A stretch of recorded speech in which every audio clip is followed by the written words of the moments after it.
way that this race is shaping up, it's going to be very much like 2020, where it's going to be decided by a handful of states by a few thousand votes. Is you see Kamala trading at 58 cents right now on Predicted. Is that good value for you to sell and fade this for a, let's call it a closer race moving forward, based on everything you've seen politically, say, since the debate?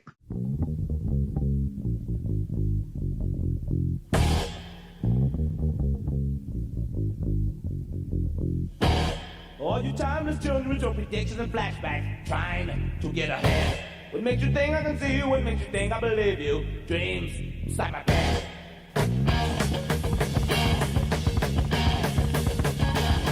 Have you heard me lately? We were stepping up wailing, shot that's from the past.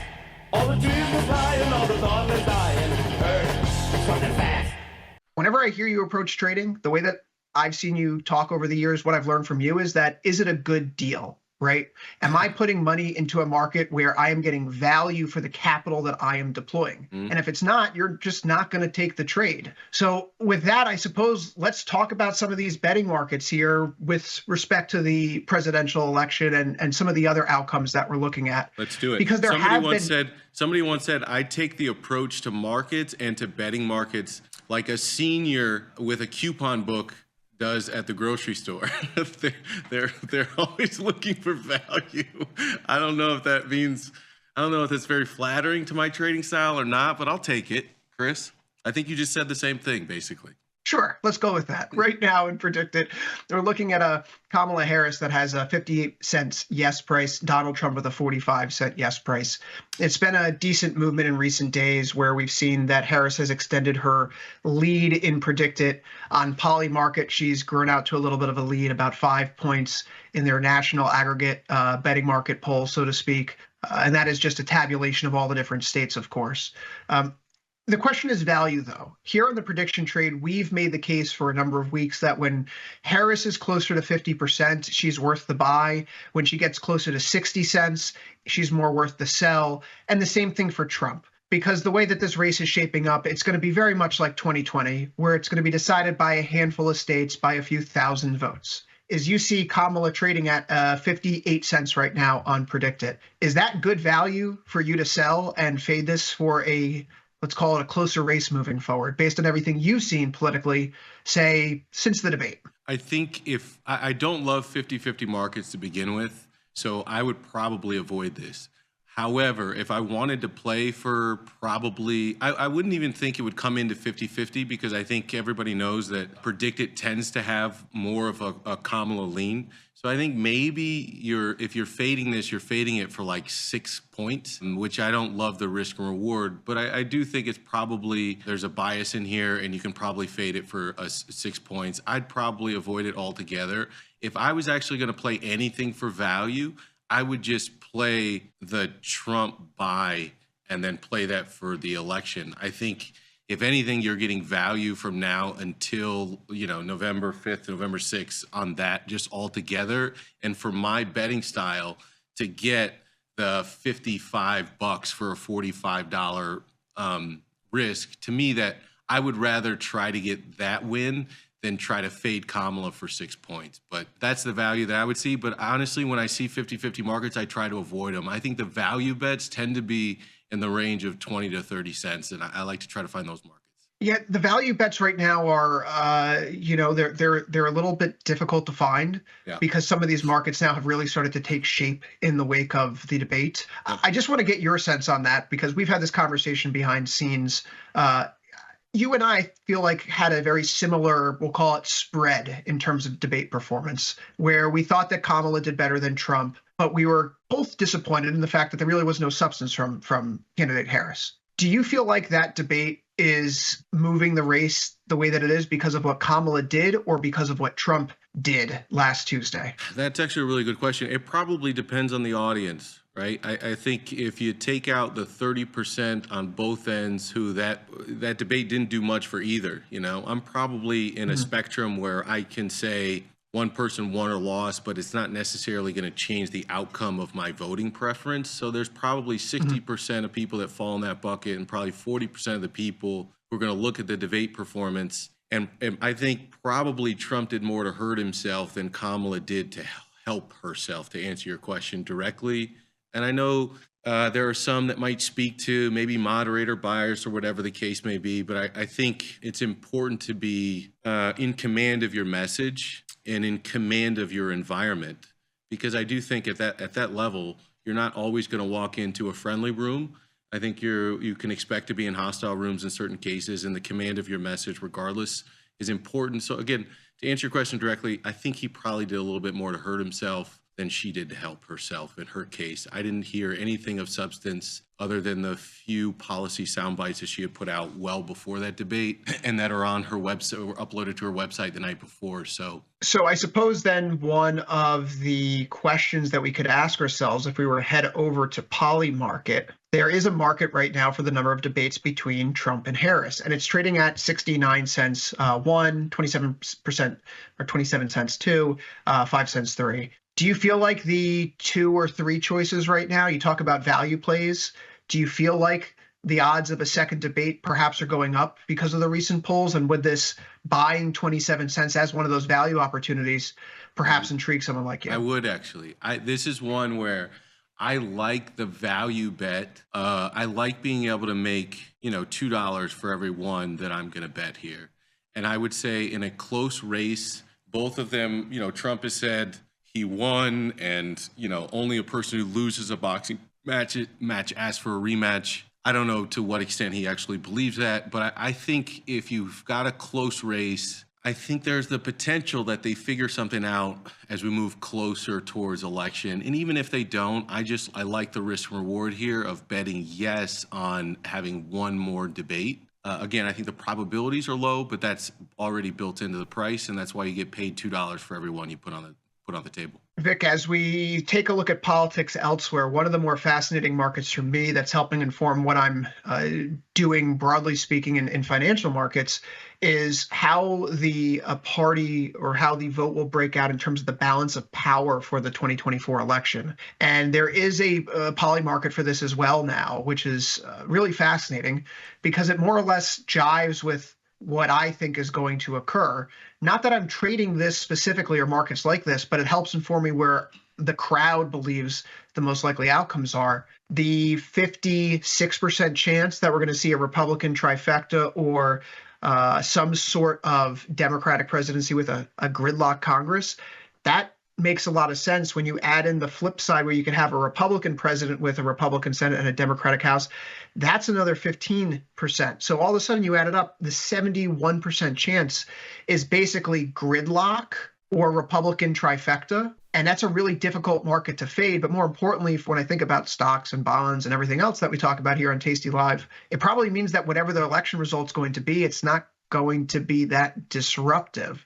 So whether or not this is a tradable market for some is a story unto itself. I'm personally not trading it, and I see no reason to trade it. But for informing our perspectives elsewhere about how the election is most likely to turn out and impact the balance of power, the base case scenarios are effectively gridlock or Republican trifecta. And until we move away from those, it's unlikely that financial markets gyrate too much around presidential election headlines. I'm going to say something that might be a little bit. So I like to try to find spreads where I can find them. So when I add these up, I go, the probability of a Republican sweep in this market is about 28%. Probability of a Democratic sweep is 22%. If I sell both of those, basically I'm going to get 50 cents. And I think the likelihood that we get some other scenario other than Republican sweep or Democratic sweep, I think is actually higher than 50%. So the value, I would agree. The value for me is to sell both. And then I cover about, I'm going to get 50 cents, and I think I'm actually getting pretty good value to sell both of those things. So that's the way I would look at this particular market. I do not think the probability is 50% other, 50% sweep for either party. I think that's probably out of line in my personal opinion. That does feel like it's out of line for me as well. Those odds don't really comport to what you're seeing across just polling right now. Yeah. And even in the betting markets themselves, it would appear, and again, not all the betting markets are completely correlated. Some people may be trying to arb this out, but they're still fairly infantile markets, so to speak, in their life cycles. This, to me, our president, our Senate D House, that would be way higher than a Democratic sweep. A Democratic sweep would require Kamala to go into Election Day with a 9% lead over the Donald in national polls. And she's just not there right now, right? It just the historical tendency of how the national polls correlate to the overall electoral college advantage that one party has over the other, or how the Senate or the House may shake out. The Democrats have real structural disadvantages this cycle. John Tester in Wyoming looks like he's on the ropes. You have Joe Manchin's old seat in West Virginia that, outside of Joe Manchin, no Democrat's probably going to win that state again for the rest of our lives, Victor. And so that's just 2 down right off the board. And now you're not looking at a 50-50 Senate that is presided over by the vice president of the administration. You're looking at least 52-48 GOP. Maybe there's a pickup seat 1 or 2 places elsewhere for Democrats.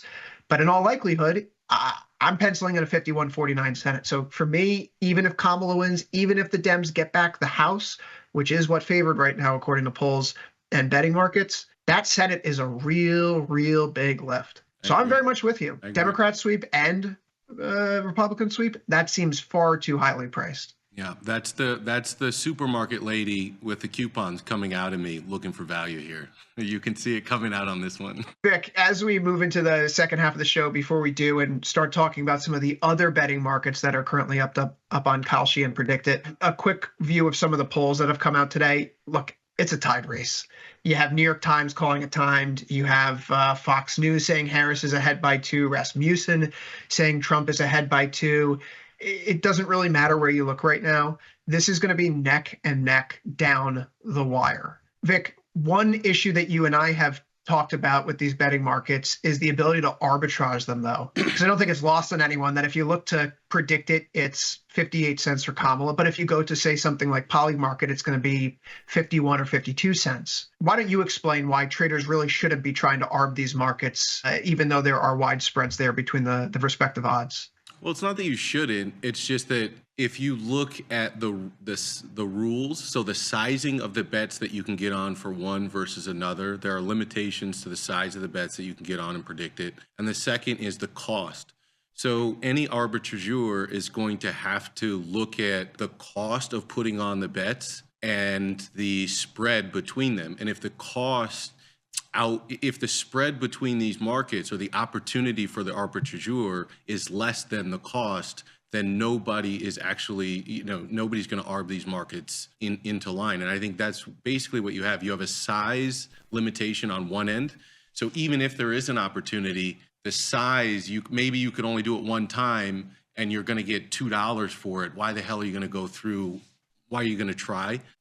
So the sizing limitations are predicted, minimize the opportunity for arbitrage, but it's mostly the cost. And so that's why you end up seeing these out-of-line markets. And it's sort of funny because, in a way, you're looking at the differences between candidates, you're looking at the difference between policies, and in some cases, the arguments between how to impact a market, whether or not to put demand side stimulation in a market, supply side stimulation in a market, and all of these things are going to deviate the natural market price. And at some level, I find it ironic or a meta in a certain way, that there's this function, there's this deviation in price that you cannot arb, and it's all a function of rule and it's a function of cost, because at some level, efficient market price, whether it's the cost of your house, whether it's the cost of the groceries, whether it's the cost of, Trump brought up the credit card rates the other day. All of these things, it comes down to what should we do about them, and it is going to have an impact into price, the natural market price, one way or the other. And I think this being a living, breathing example of how cost and rules impact the natural market price, I find it ironic.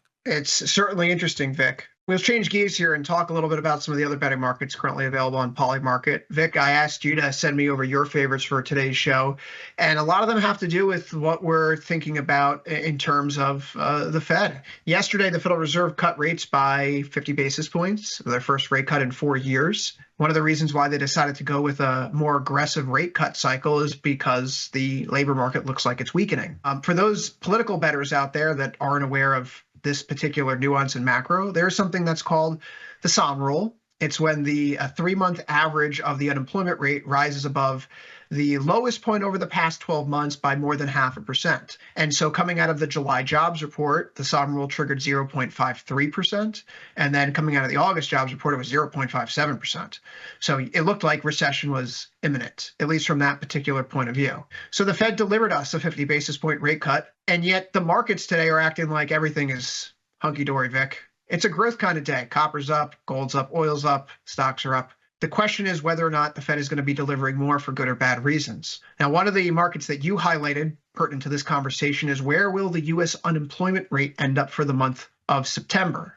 That jobs report isn't due out for a few weeks, October 4th. But the betting market right now is favoring that the U.S. unemployment rate will remain above 4.2%, which in turn keeps the SOM rule in recession indicator territory when we get that next jobs report. Today's jobless claims figures came in at a 4-month low, however. So, Vic, I ask you, this is a market that draws your attention.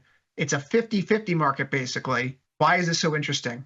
It is a 50-50 market, but it resolves itself quickly. So to me, this is like, it's like a weekly option. This probably has maybe 2 weeks to go. So I don't mind a 50-50 as long as it's going to resolve itself soon. I also think the SEP, I would say it blessed a slightly higher unemployment rate with I think 4.4 as the unemployment rate for not only for 2024 but also for 2025. I would take the over. I know we had pretty strong claims this week, but I would take the over for September. So you're betting 55 to make 45. Honestly, if you wanted to take the other side, you could do that as well. I like betting in the direction of continuing of loosening up the labor market. I think that will in a weird way, it will actually help bonds. If we continue to see a strong labor market and the unemployment rate go in the opposite direction, we're in a dangerous territory of the longer end yield, so the 10-year yield continuing to climb higher, which will tighten up financial conditions a little bit more. And I'm not exactly sure that that's what the Fed wants. I know that they can't control, in theory, what exactly is on, what payrolls is going to show.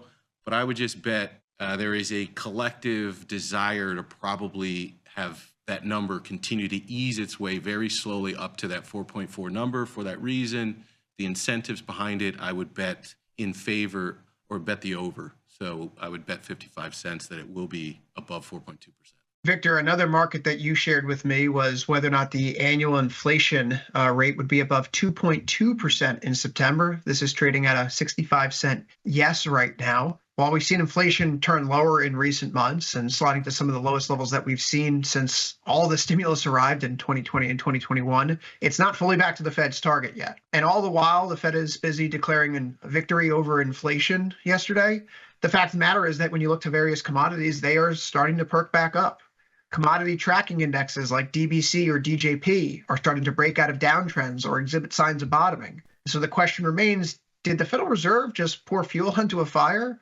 Are we about to see another swing higher in price pressures thanks to their very own actions by refusing to keep rates high for a long time and make sure that inflation is fully defeated? Well, Vic, this bet mentions that inflation will be above 2.2% in September. Now, depending upon where you look, if you look to Cleveland Fed, for example, they have their nowcast report. We're trending more or less in this direction. It looks like it could be a 2.3% reading for headline CPI. This is a market that's really interesting because it is kind of like a binary market, as you mentioned, and it's a little bit longer dated than the non-farm payrolls one or the unemployment rate one that we just looked at. But nonetheless, it's going to be resolved within the next few weeks. So how do you feel about these odds here at 65.30, or we'll call it 65.35 basically, when we look to poly market? So the answer to your original question, yes, we are going to, in my personal opinion, reaccelerate inflation. However, that tends to show up in these government statistics on a lag. So I don't think, the reports that we're going to look at that have anything to do with reaccelerating inflation based on the cuts that we're seeing now and the likely cuts that we're going to see into the end of this year, I don't think we're dealing with reports that are showing that for 6 months down the road. This is going to be a weird one because I do think the probabilities are priced correctly. I think that there's a higher probability chance that we see something above 2.2, but I like the value betting against this. I think I'm probably wrong, but I do like the value here of 39 cents. And the reason for this mainly is it all has to do with the shelter component and with transportation. So in the last CPI, if you actually looked into the report, there was a big jump in transportation and there was a big jump in the shelter component. Sometimes those can be month-to-month noise. And there is a there's a decent chance that if you see the shelter component cool back down to 0.4% or the transportation component come off of 9/10 down to something reasonable, that this could actually be a lot cooler than people are expecting. And so for that reason alone, I think it's a low probability, but it's a decent payoff of betting the no in this one. But I do think we're going to see accelerating or re-accelerating inflation. It's just not going to show up for a couple of months. That was very much the story in 2021, right? People were feeling it and talking about it. I don't want to minimize it by saying complaining about it, but those conversations were being had in the first half of 21 and 2022. And when the Fed finally gets around to hiking rates, you have all these people saying, well, yeah, it's about time. Have you not been paying attention? Inflation, of course, doesn't peak until the summer months of 2022, June 22 to be exact, over 9%, which was fun. But we're now back to a place where maybe things are settling out. Either way, though, the movements in commodity prices, if it's copper, gold, if it's some of the ag, if it's energy, you have to think that maybe there is another little bout of price pressures coming down the pipeline. You can't dismiss it. Will it be problematic and force the Fed to change course? That's another story. But above 2.2%, the value play, betting no. Total value play. And to your point, I think a lot of how much the commodities have to run depends on where this long end of the curve, where we stick. So the bonds got up to like 128. We've now pulled back a decent, like 3 points-ish. We're right around 125. And you can make a case that 125 could be a support area for the long end of the curve. And if that ends up being the case, then perhaps the bond sell-off is over, we settle out here. And if that's true, then I think commodities could continue their trend to the upside. But if you continue to see the long end of the curve price inflation pressures, I think the market has to notice that at some point, and that maybe starts to halt all this jubilee in NASDAQ and equities and in some cases inflation, or commodities as well. We'll see. I think 125 is a big level for bonds.